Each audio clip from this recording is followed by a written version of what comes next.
Hi, welcome to Venture Scaler. I'm Sasha, 3-time head of people at venture-backed startups. And I'm Jake, 3 times ops and growth leader from the venture-backed startup circuit as well. And we're here dropping all of our best tips on how to scale your startup. Hi, hello, oh my goodness, welcome. Thank you for tuning in to watch another episode of Venture Scaler. I'm Sasha. And I'm Jake. And today we're talking about the hiring systems that you'll need to be successful in scaling your teams and a couple of other pieces to make sure that your team is successful in adding new team members.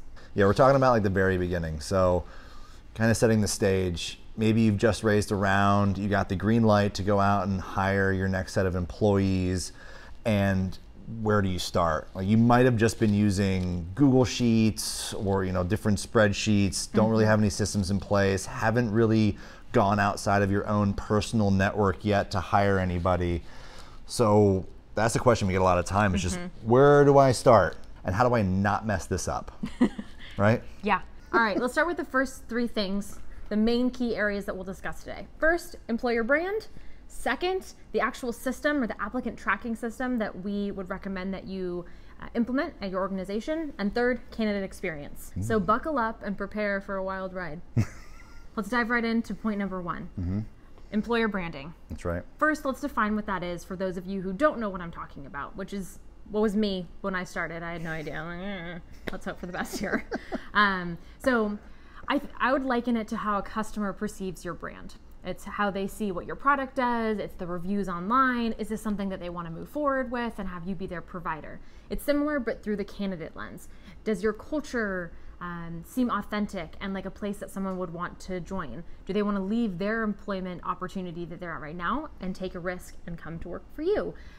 Do you have a great growth path, great benefits, all of the pieces that make a really incredible employment experience? And then you need to be able to tell that narrative, like whatever you have going on at your organization, how do you then tell the world how amazing you are?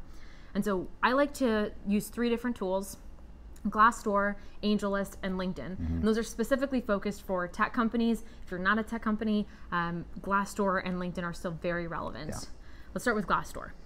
Yeah, so I think the most important part when we're talking about employer brand is just like establishing it. So like right now you're probably unknown. Employees aren't going to know exactly who you are. So you need to get a presence out there and take a more proactive approach. So that's why we're starting with Glassdoor. It's usually one of the first places a future employee or prospect is going to look at to understand who you are as a company. There are CEO ratings, there are different job postings, salaries for those jobs, feedback from people who have been hired by the company, feedback from people who've gone through the interview process but didn't accept a job.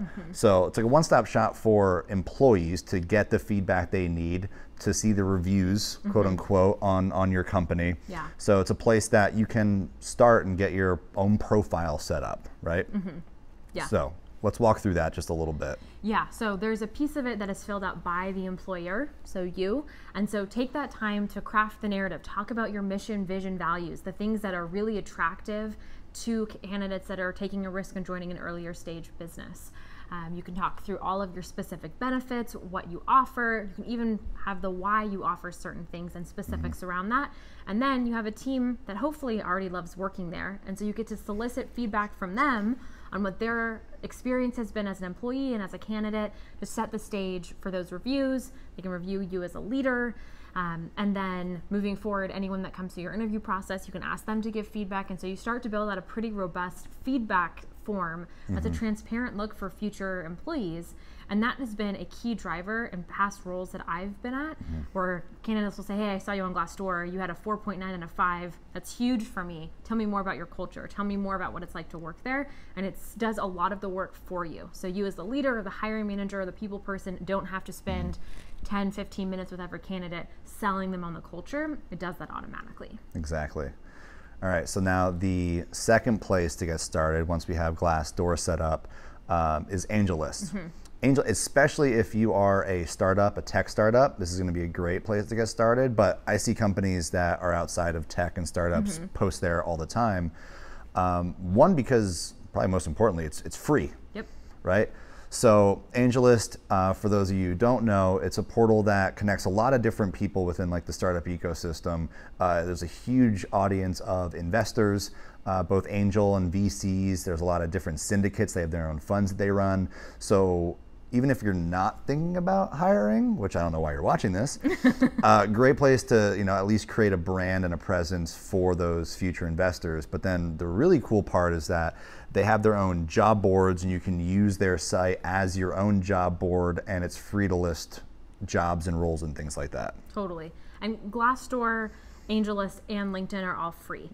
I'm assuming that you're trying not to spend a ton of money attracting candidates right now. You want to get the people in the door first, start generating more revenue, then you can spend more money on the people. Right. But it's another place where you can show like who's working at your company, who the founders were, any information about like funding rounds, who invested in your company, more like a deeper dive into your product and what you're building. The mission, again, which is like something that should be everywhere that you're posting these things, because that's like the one thing that can like really set you apart. But then we'll get into the applicant tracking pieces of this later, but it is a free place to post jobs and to get candidates inbound. So a nice place to set up a profile and to have another SEO link on a search bar when someone's looking for your company. Right. And the same with LinkedIn. LinkedIn, Yep. You can set up your employer profile, have all of your employees add your brand to their LinkedIn profile. And so you start to build a story across these different platforms. So when a candidate searches for your brand or your business, they immediately see great ratings on Glassdoor, they see your profile on AngelList, and they see your LinkedIn profile, and they're seeing what you're putting out there. And you're basically trying to tell a story and sell them on your business before they even apply. Yeah, and then LinkedIn especially, you're gonna get folks who might not even know about your company, but someone that works at your company right now is in their network, and they look in and it's like, what's this company? Where are you working? It sounds really cool on your LinkedIn page. And they dig in, and that's how they discover you. I've had a lot of people who I ended up hiring in the future just because they found me on LinkedIn and they wanted to talk to me about the company and my experience at it. So it's a way to turn your entire team into like Recruiters. Yeah, recruiters. Yeah, exactly. For free. Free. All right, so employer brand, talk through that. We talked through like the 3 easy places to own your message and start building that presence. So that's like number 1, establish who you are and put it out there so you're visible to future candidates. And once you've established who you are, it's time to start actually recruiting. Yep. And you can do that manually. You can do it by posting to individual job boards, blasting it to your LinkedIn network, managing this all in email and through a Google Sheet. That's all possible. A lot of people are really successful with that. I see some companies right now that are doing a great job of like using Twitter or LinkedIn, but it really only takes you so far. Right. And if you need to grow the team by 10 to 20 people in a year, I would say it's almost impossible to provide a great experience that doesn't make you want to pull your hair out and make candidates want to pull their hair out. If you don't have a system to have it all in one place. So I highly recommend getting an applicant tracking system or ATS, and I'll recommend a variety that kind of range on the price point side and functionality. Workable, Breezy HR, Zoho, Lever's a good one. Greenhouse, JobVite. There's more. It's a lot. Just Google ATS. There's a ton of options out there. I personally use Lever, and I like it because as the first person hired to the people team and the one typically doing a lot of the candidate sourcing, because you don't have the employer brand to attract the inbound candidates, it's important for me to have the Chrome extension that allows for easy sourcing on LinkedIn and transfer into my system for management. So, but that's a little bit more expensive. Right. But there are other platforms, I think Workable and Breezy HR too, that you can pay per posting.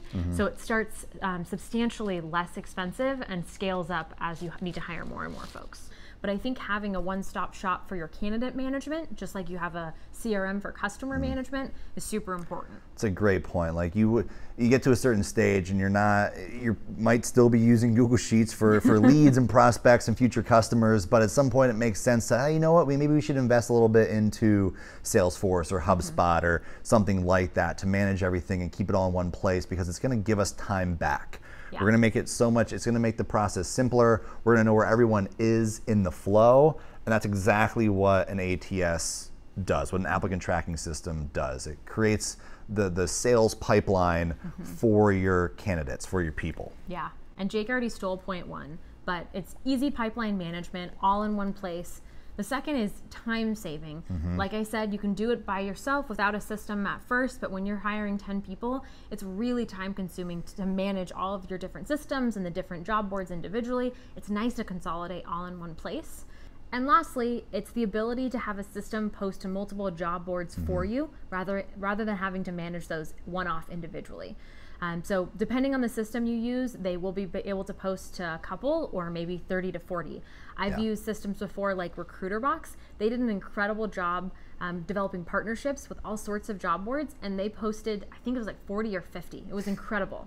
I use Lever right now. They only post to Glassdoor and LinkedIn because their thesis is those will drive the highest quality candidates. So they go quality over quantity, but it completely depends on the vertical you're in and what kind of candidates you need to attract and where they'll be hanging out. Right. The different watering holes, so to speak. Oh, of course. Yeah. I've used a bunch of those different systems, used Workable, used Zoho Recruit before. That's actually like the nice thing is as soon as you post the job, like I'll be talking to my team like, hey, let's get this roll up. And we post the job description. It's like on the website, automatically goes out to those job boards. And over the weekend, I got to come back and, oh, hey, there's people in the pipeline. I can start interviewing people. So it just removes an entire step. So going back to like saving time, keeping everything in one place, that's like one of the big benefits, I think.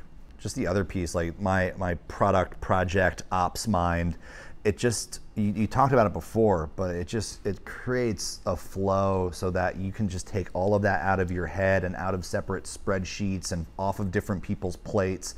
And it's just all in one place. So a lot like a Kanban board, you get to move people from stage to stage, like initial interview to like the screening to hiring manager interview to the exercise you're going to run with them. So it just keeps everything in one place and streamlines that entire process. Helps you track all of your applicants in a system. Okay, so we wrapped up point one, point two, finally onto point three, which is around candidate experience. And it's very similar. I'll keep referencing the customer experience and how you're trying to mirror those experiences on the candidate side. But companies invest so much time and human capital into building a really incredible customer experience from their first touch to the sale, once they've closed, ensuring their implementation goes smoothly.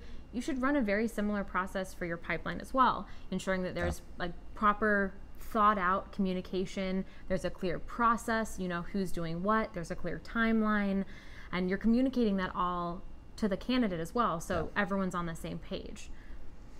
Yeah, I think transparency is paramount in this process. So like keeping that metaphor alive, you run the risk of churning your applicants if you have a poor experience through that entire process.